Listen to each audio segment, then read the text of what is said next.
Okay, learning objective 3 wants us to look at different types of T cells. So we're going to go into a little bit more depth. So we've talked about the differences between T and B cells. So for this, you're going to be looking at figures 12.6 and 12.7. And then the information I'm going to put up here is also summarized in figure 12.1. So first off, let's look at figure 12.6. What we learned in the different stages is that T cells can differentiate into either memory or effector cells. So those were the two different subtypes. Memory cells become memory cells. They have no different subclasses, but the effector cells have different subclasses. So effector cells can further differentiate into two different types. One of these types is called a T cytotoxic cell. So you have a T sub C, and that stands for cytotoxic. Our T cytotoxic cells, these are your actual fighters. They're the ones that are going to go out, they're going to find, and these are the ones that will undergo phagocytosis of antigens. So these are, in a sense, your actual warriors. We've also talked about different proteins that help to identify you. In our T cells, those ID proteins, they are called clusters of differentiation.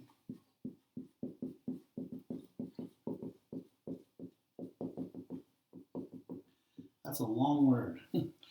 Clusters of differentiation are usually abbreviated CD. And our cytotoxic cells are going to have CD8 proteins on them so that we can identify them.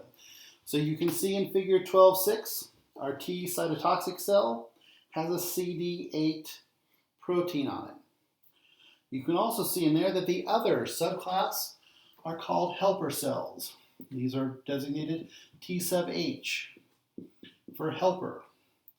And these will have an identifying protein called CD4. So you can see the little club-shaped proteins that are on there are the CD4 identifying clusters of differentiation. Then you also notice that in figure 12.7, T helper cells will also have several different roles. You can have Th1, so we're going to have three different types of T helper cells. So we have Th1.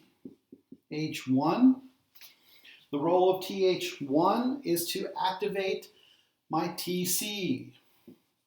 So these will activate my T cytotoxic cells.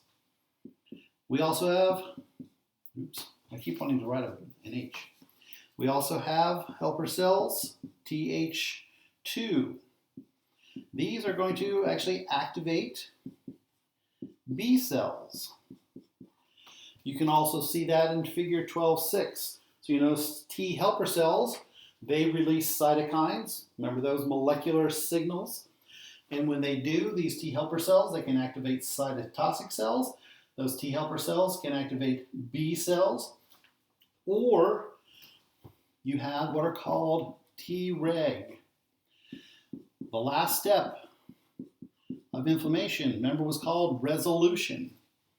As Treg cells come on the scene, they're the ones that are going to send out cytokines that will now tell the other cells the inflammation process is over and we need to bring everything to a resolution.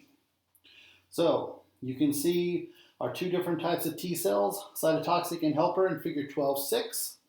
You can then see the different types of helper cells in 12.7, the T1, the T2, and the T regulatory.